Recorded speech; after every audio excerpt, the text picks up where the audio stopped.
हमारे जीवन में कुछ भी होता है उसकी सराहना करनी चाहिए,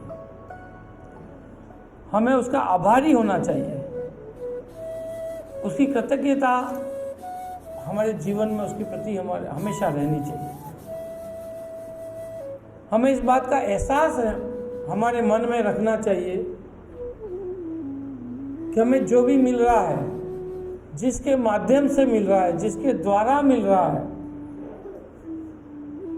उसका जो उपकार है, उस उपकार को मैं जीवन में नहीं भूलूंगा। उसके उपकार का बदला मैं कैसे दूंगा, किस तरीके से मैं इसकी कृतज्ञता व्यक्त करूंगा, इस बात का भाव आपके मन में जीवन भर होना चाहिए।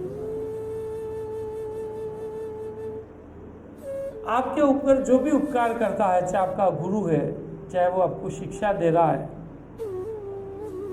चाहे वो आपके माता पिता हैं, चाहे वो आपका पालक है, चाहे आपका आश्रयदाता है, आपके लिए छोटे से छोटा काम कर रहा है, आपके छोटे से छोटा सहयोग आपको यदि वो कर रहा है, तो उसका उपकार हमें नहीं भूलना चाहिए। जब प्रभु श्री राम वनवास के लिए निकले और वो वनवास के लिए जा रहे थे, उनके साथ माता सीता और भाई लक्ष्मण भी थे। तीनों वन में भ्रमण करते हुए वन विहार कर रहे थे और आके जा रहे थे। सुबह से निकले थे, पूरी दोपहर निकल गई थी और शाम होने को थी। कहीं भी रास्ते में पानी नहीं मिला। पानी की उन्हें बहुत तेज प्यास लगी थी। माता सीता को बहुत तेज यह प्यास लगी और प्यास को बर्दाश्त नहीं कर पा रही थी, तो राम से कहती हैं कि मुझे बहुत तेज प्यास लगी है, सुबह से मैंने पानी नहीं पिया है और पानी की बहुत सख्त जरूरत है। राम और लक्ष्मण काफ़ी इधर उधर पानी ढूंढते हैं, लेकिन कहीं भी पानी नहीं दिखता है। वो चलते जाते हैं, आगे बढ़ते जाते हैं, कहीं भी रास्ते में पानी नहीं दिखता उन्हें, और पानी के बगैर उनकी व्याकुलता बढ़ती जा रही थी।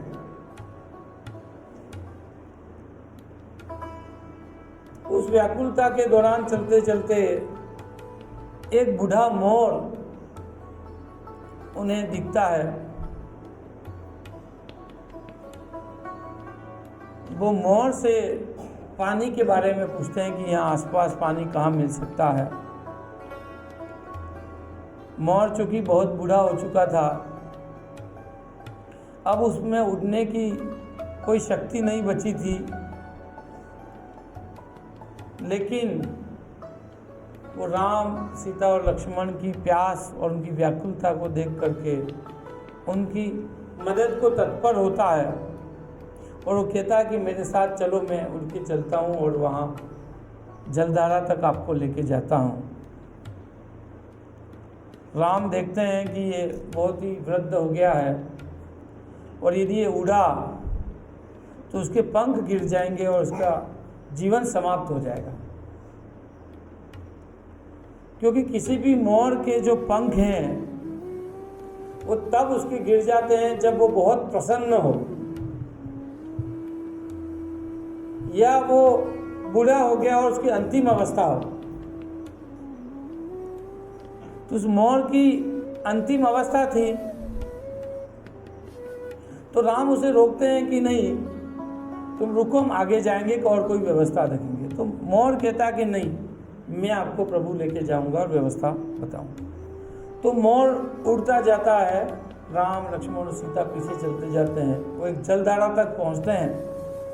उस उड़ने के दौरान उस मोर के सारे पंख गिर जाते हैं जलधारा के पहुंचते पहुंचते, और जब वो जलधारा पर पहुंचते हैं तो उसके सारे जब पंख गिर गए तो निढाल होकर के जब मोर नीचे गिरता है तो राम उसको अपने बाहों में उठा लेते हैं, उसको दुलार करते हैं और मोर राम के हाथों में ही अपना जीव छोड़ देता है, वहीं मृत्यु को प्राप्त कर लेता है।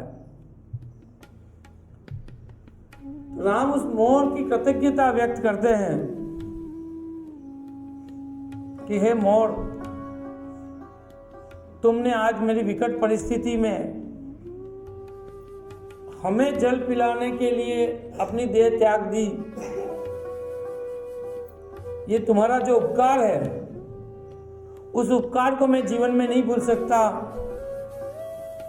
इस उपकार के बदले में मैं तुम्हें मेरे अगले जन्म में मेरे सर पे वरण करूंगा। और राम विष्णु का अवतार माना जाता है, और वो जब दूसरा अवतार कृष्ण का लेते हैं तब ताउम्र वो मोर पंख को अपने सर पे धारण करते हैं। तो उस मोर का उपकार ही था, उसकी कृतज्ञता थी कि राम ने जीवन भर याद रखी, साथ ही दूसरे जन्म में मोर के पंख को अपने सर पे, अपने मस्तक पे धारण किया, उस मोर की महिमा को बढ़ाया। तो हमें कोई भी व्यक्ति हमारे ऊपर कृतज्ञता उपकार करता है तो हमें कृतज्ञता व्यक्त करनी है, उस उपकार को नहीं भूलना है,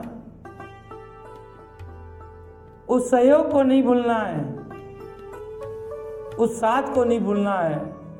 चाहे वो हमारे सहकर्मी का साथ हो,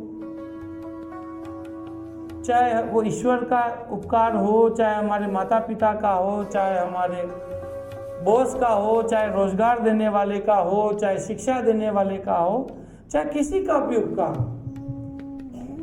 सामान्य से पशु पक्षी का भी यदि उपकार हमारे ऊपर है, उसे उपकार को हमें नहीं भूलना है।